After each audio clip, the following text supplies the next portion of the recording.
अब भगवान तो वृंदावन में चैन की बंसी बजा रहे हैं, रास रचा रहे हैं, पर उनके मामा जी पर मथुरा में क्या बीत रही है उनकी भी सुन लो।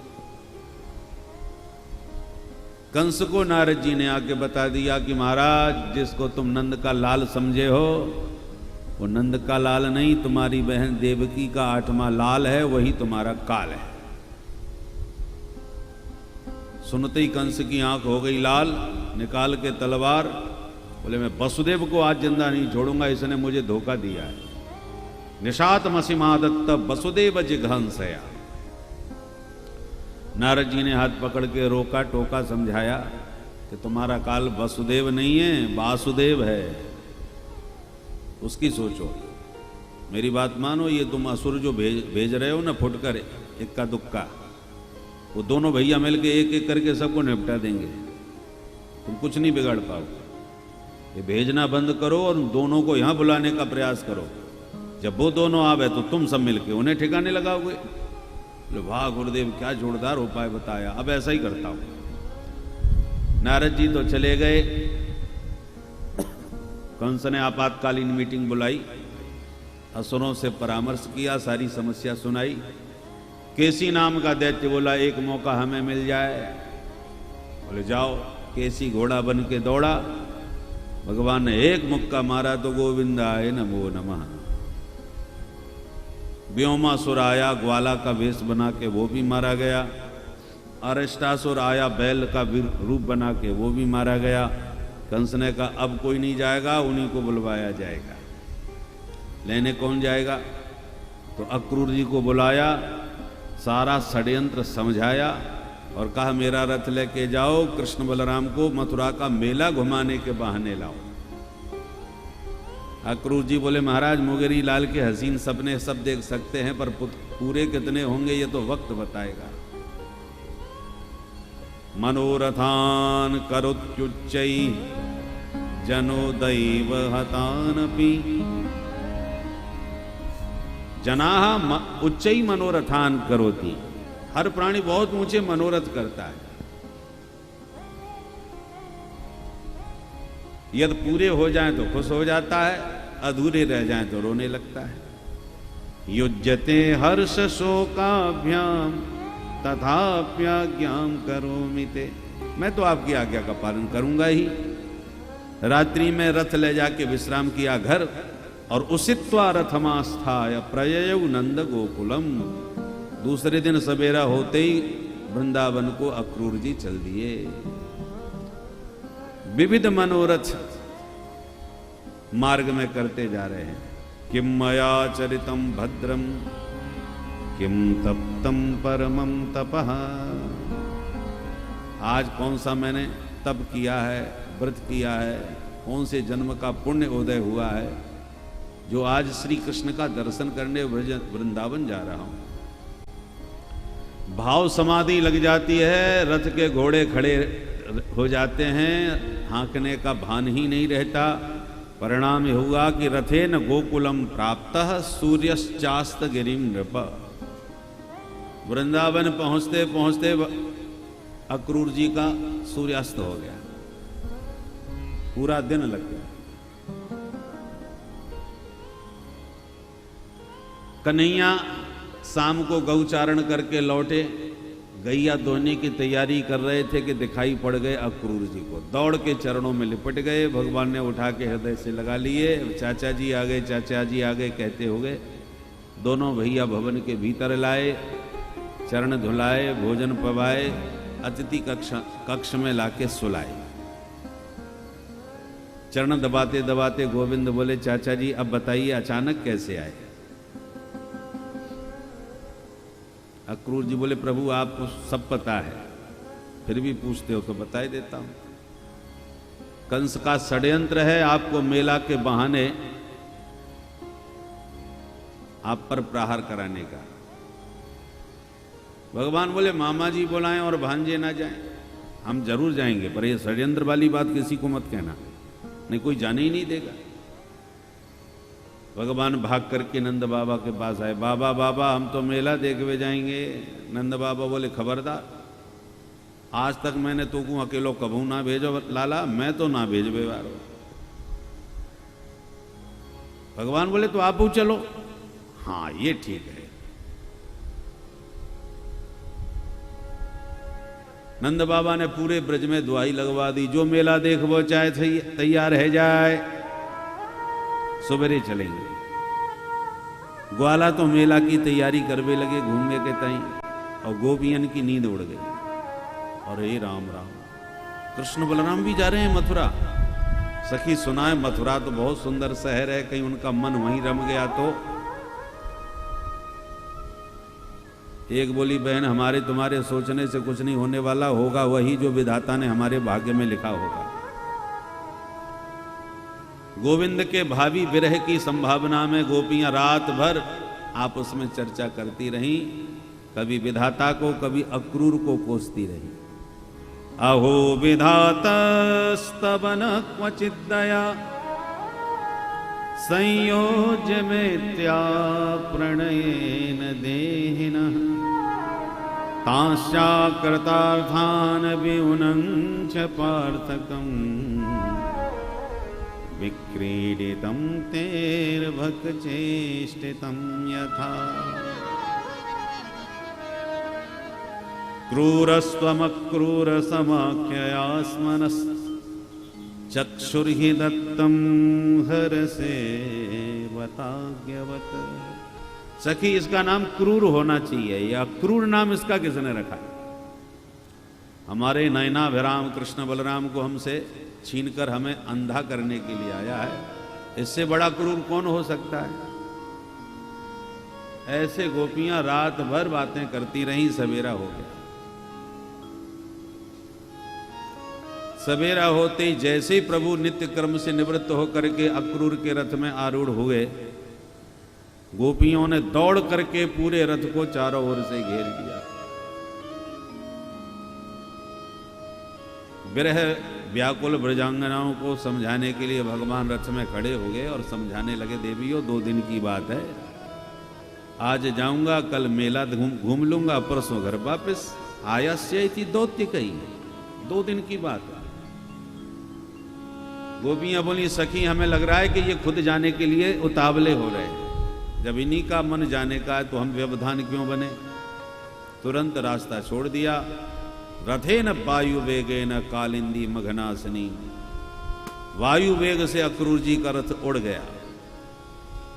यमुना के तट से होता हुआ रथ जा रहा था कि निर्मल जलधारा यमुना की निहार के अक्रूर जी बोले, प्रभु आज्ञा मिले तो एक डुबकी में जमुना जी में लगा लूं? अवश्य, तो आप भी आइए। भगवान बोले, झूठी बात, बाबा ने मना करी है, जमुना जी बहुत गहरी हों, इसलिए हम तो अपने परिचित घाट पे ही स्नान करें, हमें डर लगे जमुना जी के भीतर।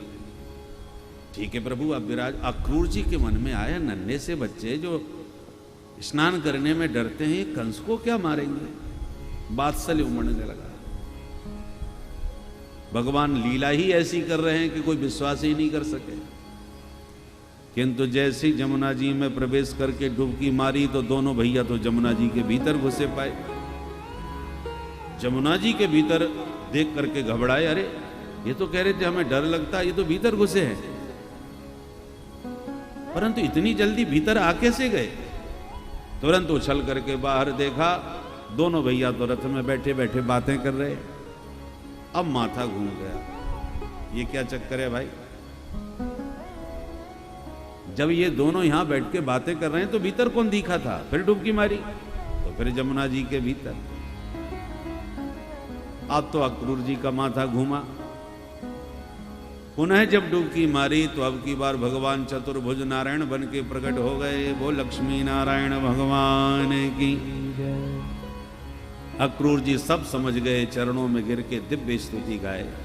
न तोस्मि हम त्वाखिल हेतु हेतुम नारायणं पुरुषमाद्यमव्ययम् यन्नाभिजातादरविन्दकोशात् ब्रह्मा विरासीत् यतये सलोकः।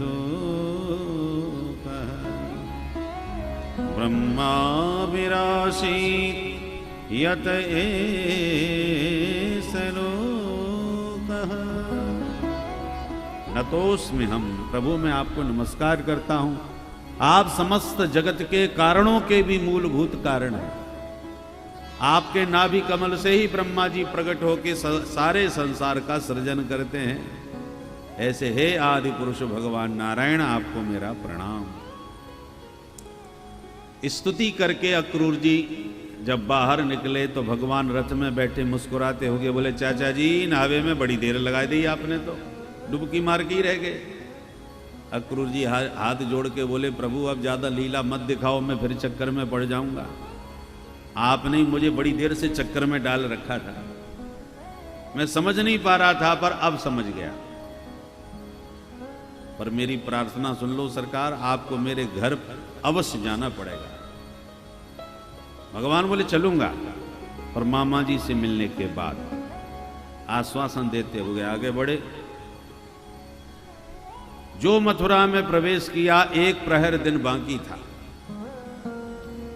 अंधेरा नहीं हुआ था, अंधेरा होने वाला था। मथुरा के पूरे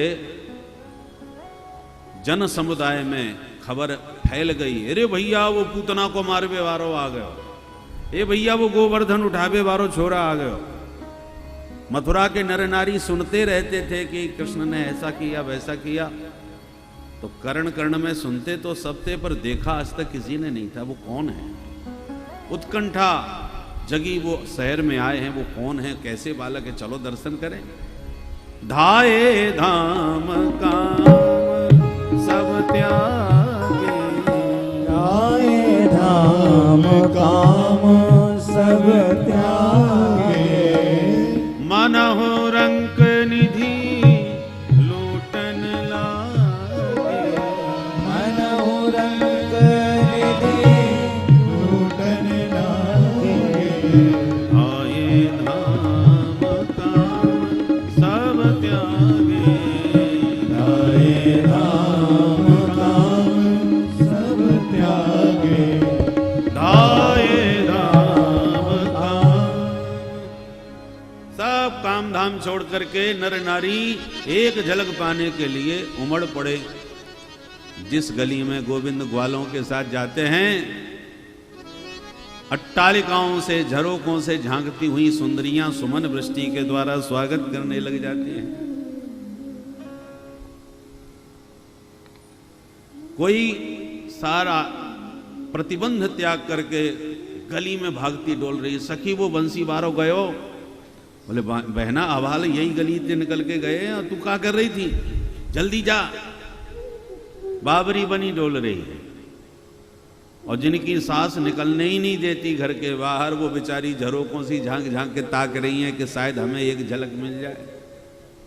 और नीचे जाते होगे माधव की एक झलक कोई पा जाती है तो प्रसन्नता में चिल्ला पड़ती है, सखी देख देख वो गयो सामरो बंसी वारो, यही ने तो गोवर्धन उठायो। दूसरी कहती है बहना देख वे में तो नेक्सो लगे, जाने इतना बड़ो गोवर्धन कैसे उठायो हो।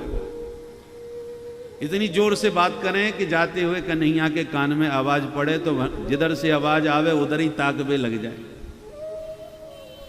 और जिसको एक बार निहार लेते हैं वो तो बिल्कुल पागल हो जाती है, सखी देख देख मेरी तरफ कैसे देख रहे थे। दूसरी कहती है छोड़, तुझे तो देख ही रहे थे, मुझे देख के तो मुस्कुरा भी रहे थे। बोलो राधे राधे। हमारे राम जी में श्याम जी में बस इतना ही अंतर है। राम जी तो बड़े ही लजीले, शर्मीले, सक्सीले, नीचे को सिर झुका के चलते हैं, ऊपर निगाह ही नहीं उठाते, आंखें ही नहीं उठाते। और ये टेढ़ी टांग वाले बड़े खतरनाक, बार बार अपनी चितवन से भ्रकुटी हिला के मुस्कुरा करके, मंद मुस्कुरा के सबका चित्त चुराए चले जा रहे हैं। नैनों का जादू सारी मथुरा के नर नारियों के ऊपर चला दिया। जादू भरी तेरी आंखें जिधर गई, जादू भरी तेरी आंखें जिधर गई, जादू भरी तेरी आंखें जिधर गई। नैनों की कटारी बारी बारी छुई हुई छतिया से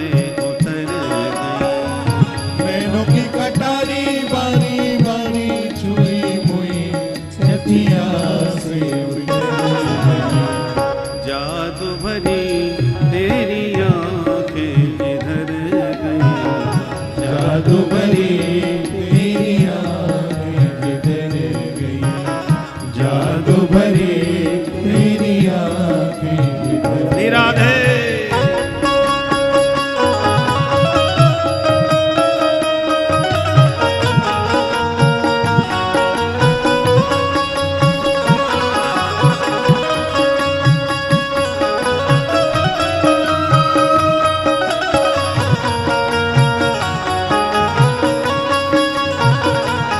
के प्यालों में प्रेम रस भरा हुआ है, जिसके ऊपर बरसा देते हैं वही भीज जाता है प्रेम में, सराबुर हो जाता है।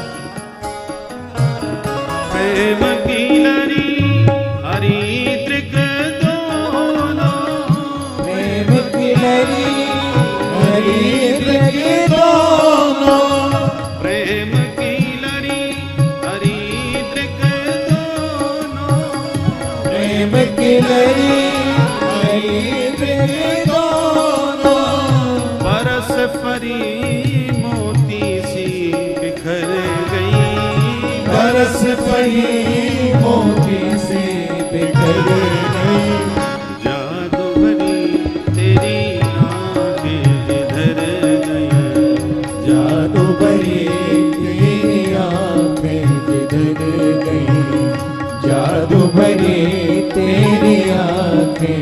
एक बार जिसने निहार लिया वो आंखों की पलक झपकना भूल जाता है, और गलती से आंख की पलक गिर गई तो लगता है जैसे प्राण निकल गए। एक क्षण का भी व्यवधान असह्य हो जाता है। त्रुटि युगायते त्वाम अपश्यताम,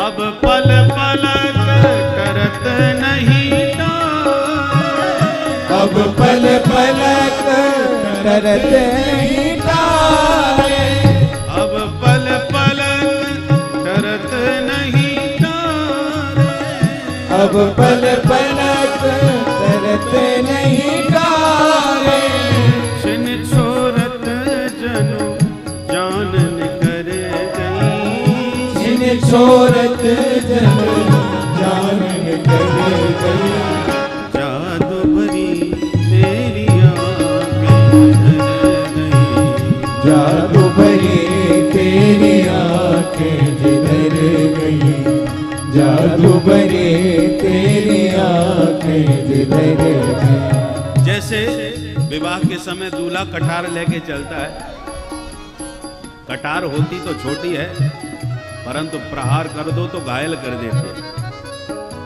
प्राण तो नहीं निकलते पर बेचारा घायल तो हो ही जाएगा। एक बार प्रहार कर दिया तो इनकी जो नयन कटारी है वो कटार से भी ज्यादा खतरनाक है। कैसे? बोले कटार से कोई घायल हो जाए तो दवा से ठीक हो सकता है, पर इनकी नयन कटारी से जो घायल हो गया उसका दुनिया में कोई इलाज नहीं, घर परिवार सब छूट जाता है। मीरा जी घायल होकर के कैसी व्याकुल रही, तेरी मैं तो प्रेम दीवानी मारो दर्द न जाने को, तेरी मैं तो प्रेम दीवानी मारो दर्द न जाने को, तेरी मैं तो प्रेम दीवानी मारो दर्द न जाने को, तेरी मैं तो प्रेम दीवानी मारो दर्द न जाने को, दर्द की मारी बन बन डोलूं, दर्द की मारी बन बन दो, वैद्य मिला नहीं को, वैद्य मिला नहीं को, तेरी मैं तो प्रेम दीवानी मारो दर्द न जाने को, तेरी मैं तो प्रेम दीवानी मारो दर्द न जाने को, नैनों की कटारी वारी वारी पलकन मारी, नैनों की कटारी वारी वारी पलकन वारी वारी, वारी पलकन वारी वारी पलकन वारी, नैनों की कटारी वारी वारी पलकन नैनों की कटारी बारी बारी पलकन मारी। जादू की पिटारी दृग, वो जादू की पिटारी दृग छुई हुई कर गई। जादू की पिटारी दृग छुई हुई कर गई। जादू भरी तेरी आंखें जिधर गई। जादू भरी तेरी आंखें जिधर गई। जादू भरी तेरी आंखें जिधर गई। निरख छटा घन घोर घटा भावना की उमड़ गई। निरख छटा घन घोर घटा भावना की उमड़ गई। निरख छटा घन घोर घटा भावना की उमड़ गई। निरख छटा घन घोर घटा भावना की उमड़ गई। जादू भरी तेरी आंखें जिधर गई। जादू भरी तेरी आंखें जिधर गई। जादू भरी तेरी, जादू भरी तेरी, जादू भरी तेरी आंखें जिधर गई। बोल बंसी वारे की। जय। तो माधव अपने नयनों का जादू बिखेरते सबके चित्त को चुराते चले जा रहे थे। ब्रजवासी बोले लाला तेरे ऊपर तो बड़े फूल बरस रहे, का चक्कर है? कन्हैया बोले तुम्हें खबर ना, यहाँ के महाराज कंस मेरे मामा जी लगे। तो मामा को भांजो पहली बार आएगो तो स्वागत ना होएगो।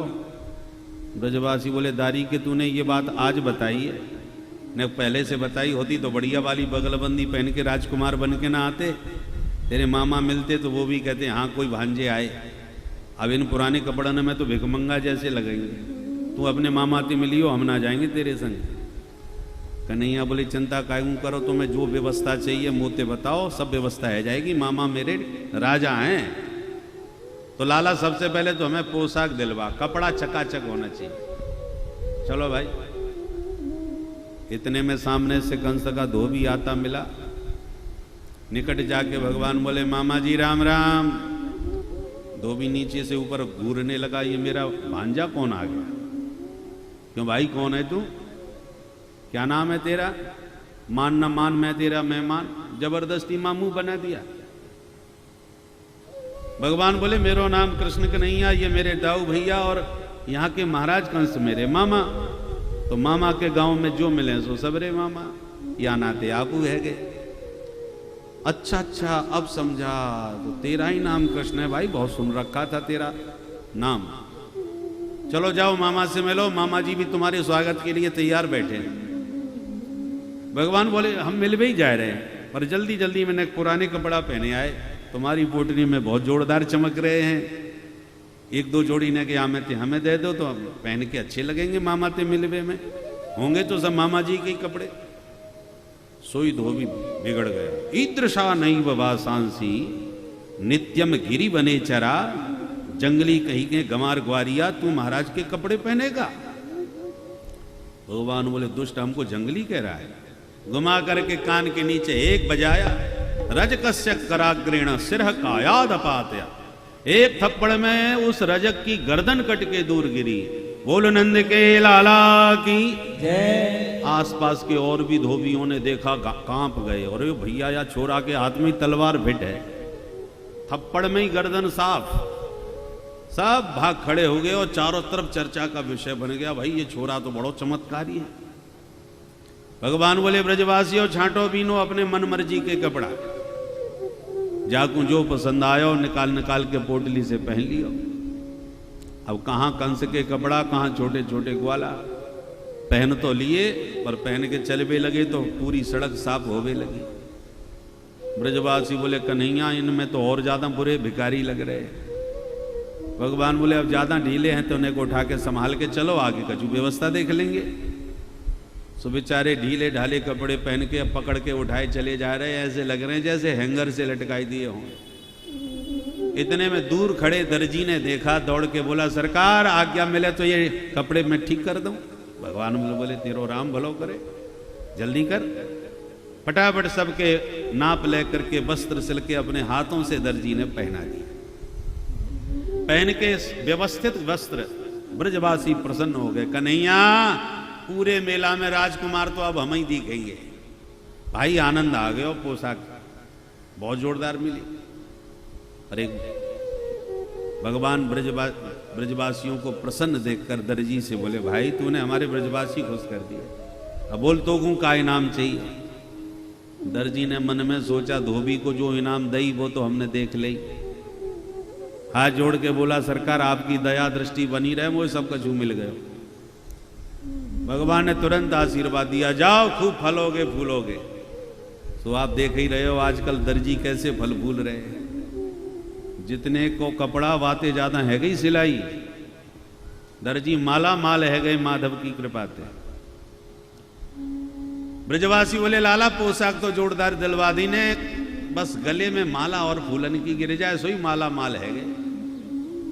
भगवान बोले, ये कौन सी बड़ी बात है, चलो। तो ततः सुदामनो भवनम मालाकारस्य जगमतु।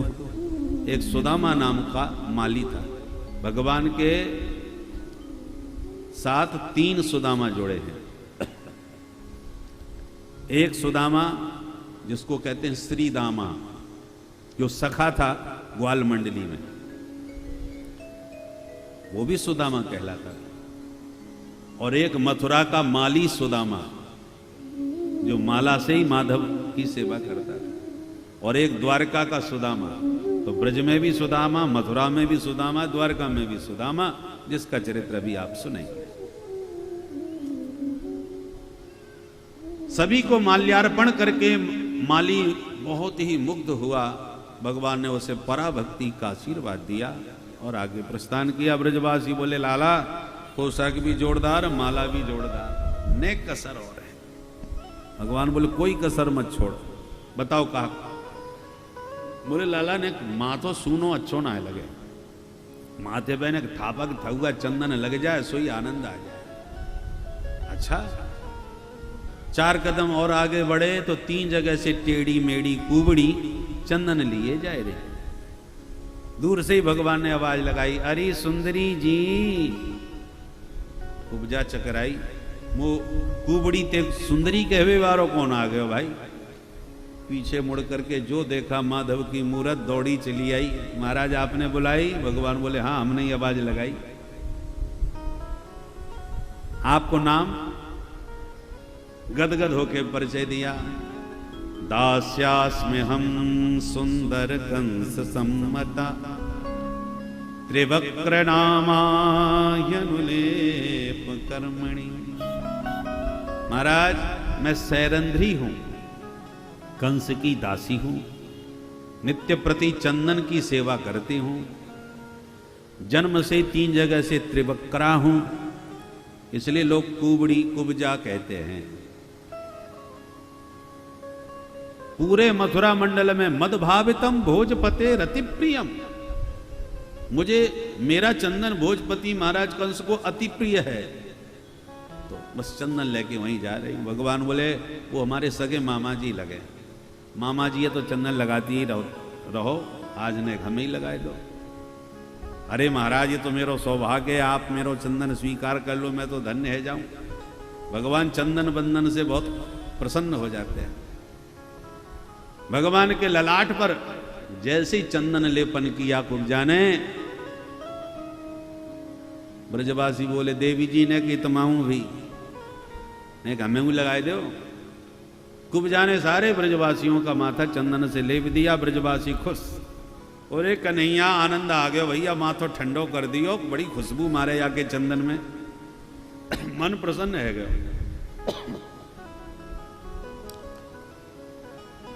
हाथ जोड़ के कुब्जा सामने खड़ी है। ब्रजवासी एक कान में आके बोलो, कन्हैया फ्री के चंदन घिस मेरे नंदन, सवरो चंदन पोत लियो बा बिचारी को लेवो देवो कछु ना है। आई भी तुम भी तो कछु देवाए पर पुरस्कार। भगवान बोले, अभी ले।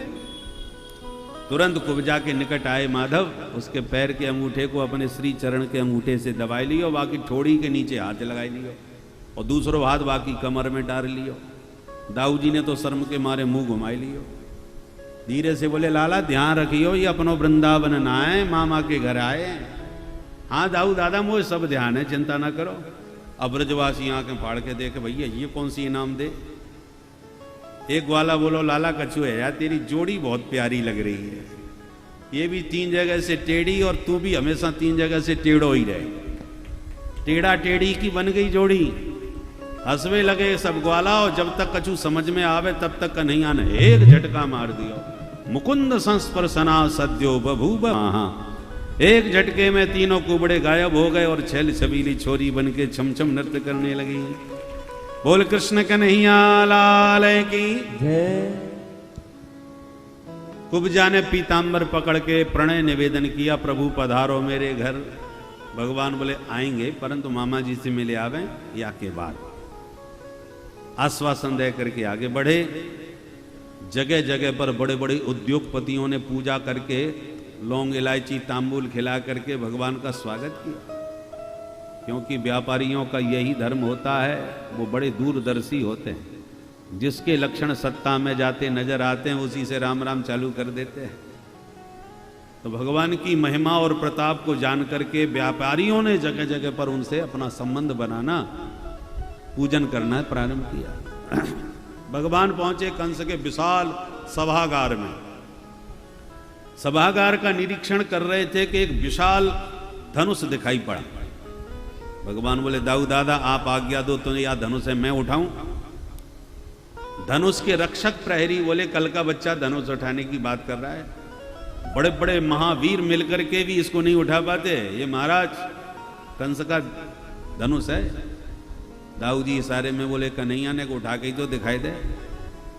तुरंत भगवान धनुष के निकट आए और बाएं हाथ से एक झटके में ही उठा लिया। करेण वामेन सलीन मुद्रितम सज्जम चक्रत्वा निमिषेण पश्यता। एक निमिष में वाम कर कंज से धनुष उठा के जो प्रत्यंचा चढ़ाई, धड़ाम भयंकर शब्द हुआ, धरती हिल गई, कंस कांप गया। ये आवाज कैसी आई? सैनिकों ने खबर करी सरकार आपके भांजे ने धनुष तोड़ दिया। सुनते ही कांपते हुए कंस ने मन में सोचा अब हमारी भी गारंटी खत्म, अब मैं बचूंगा नहीं, क्योंकि भगवान परशुराम का दिया धनुष था और देते समय परशुराम जी ने सावधान किया था कि दुनिया में इस धनुष को कोई तोड़ नहीं सकता और जो धनुष को तोड़ेगा वो तुझको छोड़ नहीं सकता। इसलिए कंस का भय बहुत व्याप्त हो गया। अब तो उसे हर काली चीज में काला काला मुरली वाला नजर आने लग गया। भगवान लौट के विश्राम किए और दूसरे दिन सवेरा होते चल दिए। आज जब सभा में घुसे तो दरवाजे पर कुबलिया पीठ हाथी खड़ा था। भगवान बोले महावत हाथी हटाओ, हमें भीतर जाना है। महावत ने एक नहीं सुनी और अंकुश मार के हाथी को आगे बढ़ा दिया। भगवान ने घुमा करके हाथी के माथे पर एक मुक्का मारा तो उसको चक्कर आ गया, क्रोध में भर गया। हाथी ने भगवान के ऊपर दांतों से प्रहार किया। भगवान भागे, जैसे भागे तो गिर पड़े। गिरते ही पूरी ताकत से हाथी ने अपने दोनों दांतों का प्रहार भगवान पर कर दिया। उसने प्रहार किया, कन्हैया ने करवट तुरंत अपने को बचा लिया और उसके दांत धरती में धंस गए, धरती को हिला दिया। महाराज बड़ा बलशाली था और जैसे ही प्रहार करके ऊपर उठा दांत हिल गए। भगवान ने लपक के दोनों दांत पकड़ के जोर का झटका मारा, हाथी के दांत कन्हैया के हाथ आए गए। दाऊ दादा बोले लाला एक इतकू फेंक, और दोनों भैयाओं ने हाथी के लंबे लंबे दांत हाथ में संभाल करके वो पिटाई करी कि हाथी महावत दोनों ही गोविंदाय नमो नमः, दोनों को परलोक पहुंचा दिया। कन्हैया बोले दरवाजे पे खटपट भैया दाऊ दादा, तो भीतर भी गड़बड़ होने की पूरी शंका है, खाली हाथ जाबो ठीक ना है, चलो या दांत ये लेके चले। हाथी के दांत कंधे पे धर के दोनों भैया जो भीतर घुसे, बहुत ऊंचे सिंहासन पर बैठे कंस ने जो दरवाजे पर खड़े दोनों को देखा कांप गया। अरे राम राम, 10,000 हाथी का बल रखने वाले कोबलिया पीठ को मार डाला। रक्त रंजित हाथी दांत देखो इनके हाथ में है, प्रमाण पत्र लेके ही आए, अब मेरे को नहीं छोड़ेंगे। परंतु हजारों लोगों ने एक साथ माधव के दर्शन किए, पर भावना अनुसार सबको भगवान ने भिन्न भिन्न दर्शन दिए। जिनके रही भावना जैसी, जिनके रही भावना जैसी, प्रभु मूर्ति तिन देखी तैसी। प्रभु मूर्ति मल्ला नाम सनिर्निणाम नरवर स्त्रीणाम स्मरो मूर्तिमान। गोपानां स्वजनो सतां चितभुजां शास्तास्वमे प्रोषिषा। मृत्युर्भोजपते विराट विदुषां तत्त्वं परं योगिनां। प्रश्नीनां परदेवतेति विदितो रङ्गं गता साग्रज। जिनके भावना जैसी। पहलवानों को वज्र के समान कठोर दिख रहे हैं और स्त्रियों को कामदेव के समान सुकुमार दिख रहे हैं। ब्रजवासियों को सखा के रूप में दिख रहे हैं, नंद बाबा को नन्हे से लाला के रूप में दिख रहे हैं, कंस को महाकाल यमराज के रूप में दिख रहे हैं। तत्वम परम योगिना, योगियों को परम तत्व के रूप में गोविंद का दर्शन हो रहा है। कंस का संकेत पा करके तुरंत चाणूर नाम का दैत्य खड़ा हो गया और भगवान के सन्मुख टाल ठोक के बोला, हे कृष्ण, हे नंद सूनूर, हे रामा भवंतो वीर संवत। मैंने तुम लोगों का बहुत नाम सुना, आज अवसर है, महाराज विराजमान हैं, इस रंगशाला के अखाड़े में आओ, दो दो हाथ दिखाएं, हो जाए हमारी तुम्हारी कुश्ती। हंसते होगे कन्हैया बोले, ए भैया पहलवान साहब ने कहा, शर्म बची है कि बाजार में बेच खाई है। तेरो पहाड़ जैसो शरीर में नेक्सो छोरा, मोती लड़बे की बात करने में तो शर्म ना आवे। अरे अपने बड़ी बराबरी के साथ लड़ना चाहिए। बाला भयम तुल्य बलई क्रीडश्यामो यथोचितम। हम बच्चे हैं, बच्चों के साथ लड़ेंगे, तेरे जैसे पहाड़ से कौन भिड़ेगा भाई।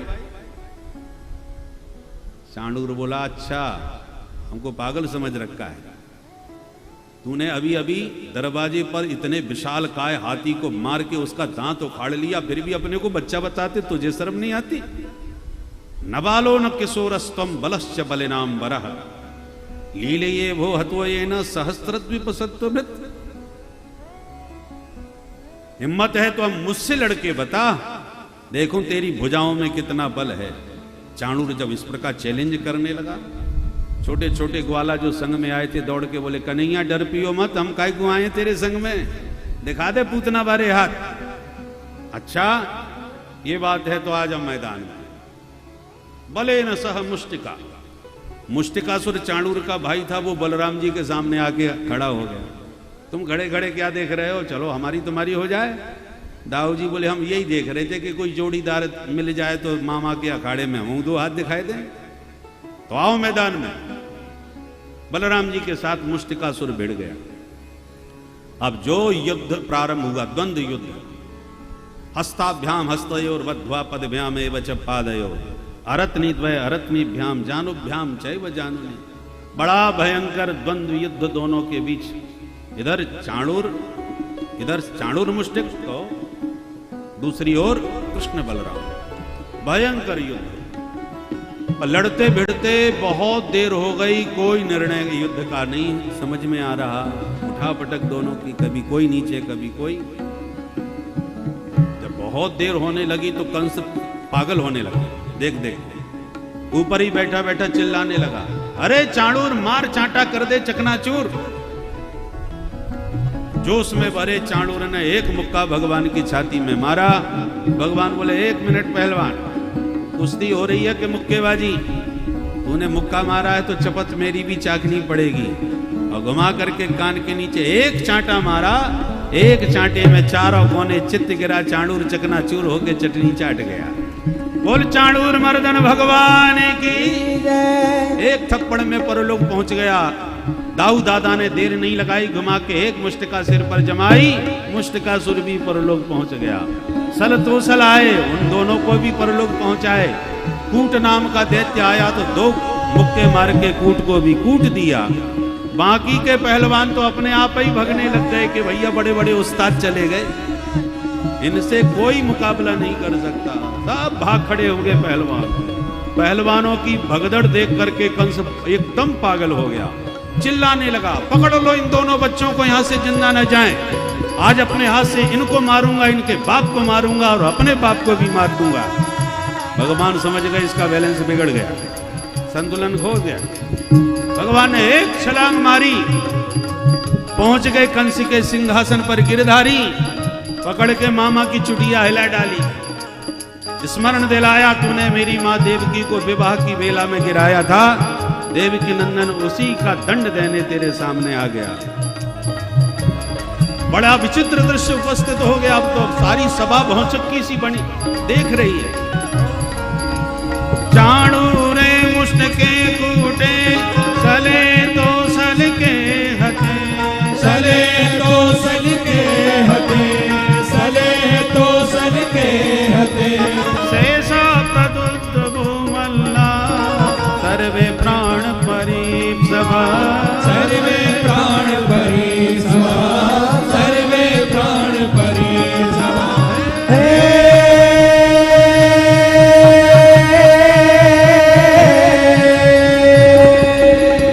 प्रगृह्य केशे चुटलक कनीटं निपात्य रंगो परितुंग मंजा, परितुंग मंजा, परितुंग मंजा।